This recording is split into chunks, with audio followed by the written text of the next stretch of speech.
Hey, this is Brooke, functional medicine dietitian specializing in fertility, and this is the Fertility Dietitian podcast, where I help you uncover the barriers that are preventing you from optimizing your fertility and teach you how to work with your body to finally take home a healthy baby.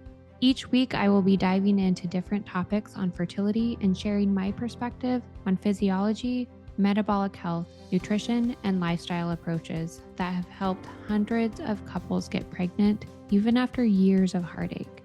My goal is to empower you with the knowledge you need to take back control of your fertility. Happy listening. We are talking all about supporting implantation during the 2-week wait today. The fertility world refers to the luteal phase as the 2-week wait when you're trying to get pregnant.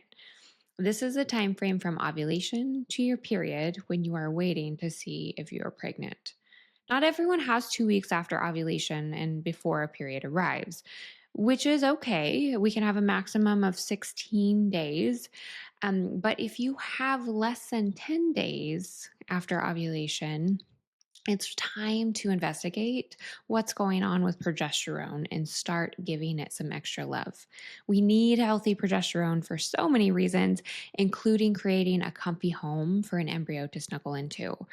If you do have a luteal phase that's less than 10 days, check out episode 2, which is all about my top tips to boost progesterone naturally. So, if you do have an egg that's fertilized, it should try to implant in the middle of the 2-week wait, or most commonly about 7 to 11 days after ovulation, which is why we need that luteal phase to be ideally minimum of 10 days long to allow enough time for implantation to have a chance.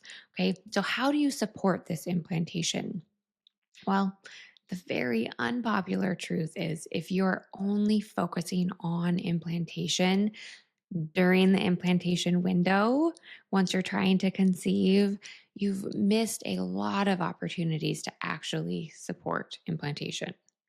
Okay, you can make the biggest impact on implantation by focusing on nutrition and lifestyle that works for your body for a minimum of 3 to 4 months prior to conception.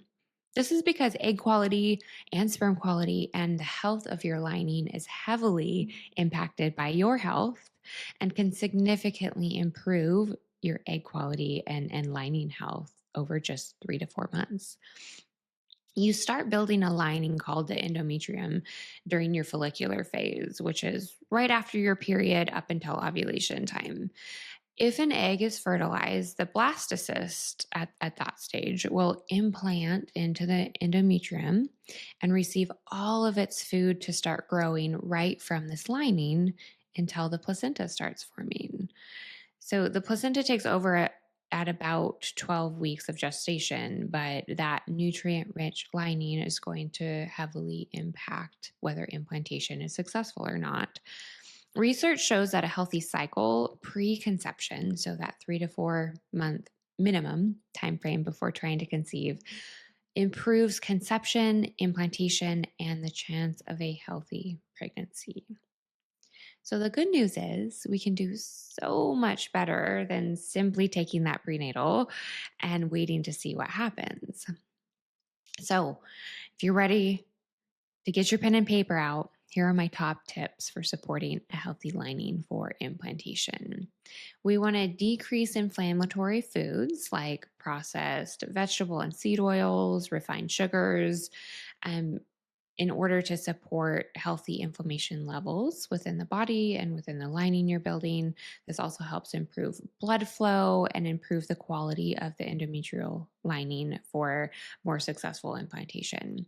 We want to focus on pre and probiotic foods like onions, garlics, green bananas, oats, sauerkraut, kimchi, yogurts in order to support a healthy gut for improved estrogen balance and improved bacterial balance, because the bacterial balance in the gut is going to impact the bacterial environment in the uterus as well, which plays a role in implantation. There's a lot of inflammation that can come from the gut too, and actually impact overall systemic inflammation. contributing to inflammation in the reproductive system as well. Cruciferous veggies like cauliflower, broccoli, cabbage, Brussels, and kale are really supportive of estrogen metabolism, which also support that endometrium, that lining that's being built, as well as the follicle development and the quality of the egg that you will be releasing at ovulation. And sweating actually supports our natural detox system in eliminating toxins that interfere with hormone balance. So, this is a good place to start, but this is far from an all inclusive list. Okay. Changes that work with your body to support hormone balance are key. And balanced estrogen allows endometrium to grow smooth. So, that's why these tips are really getting at supporting that estrogen balance and really supports creating a cushy place for successful implantation when that estrogen is balanced. So, what your body needs may be a little different than what your friend or your sister needed. And if you've been supporting your fertility for more than 4 months and you're still looking for additional support during the 2-week wait, try increasing these high nitrate foods to support blood flow for improved implantation rates. So, nitrates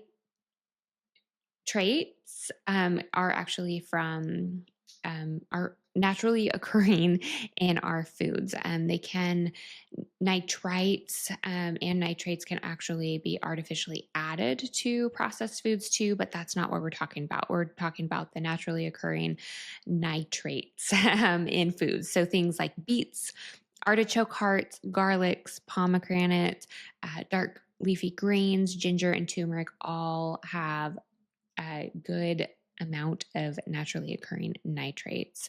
Our cells use the nitrates from these foods and convert it into nitric oxide, which relaxes our blood vessels and increases blood flow. So you can think of our blood like a highway that oxygen and nutrients use to get places.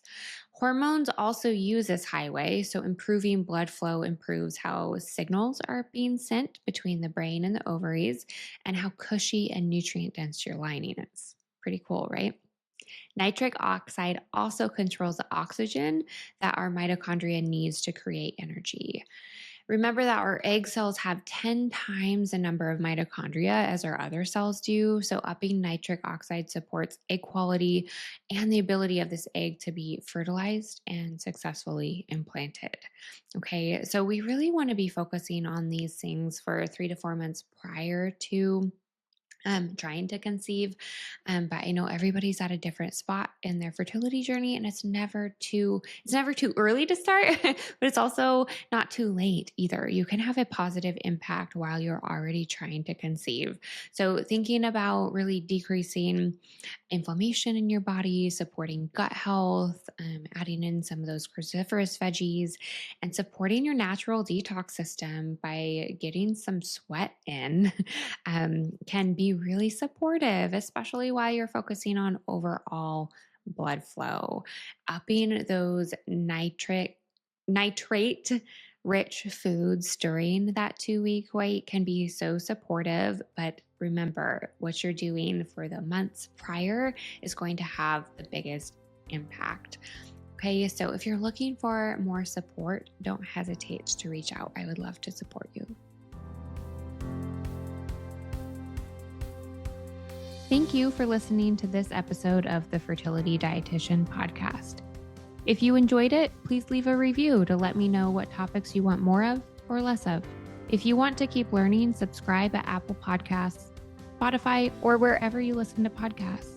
Check out my website for more info on my private coaching program, Master Your Fertility, or my membership community, Fertility Blueprint.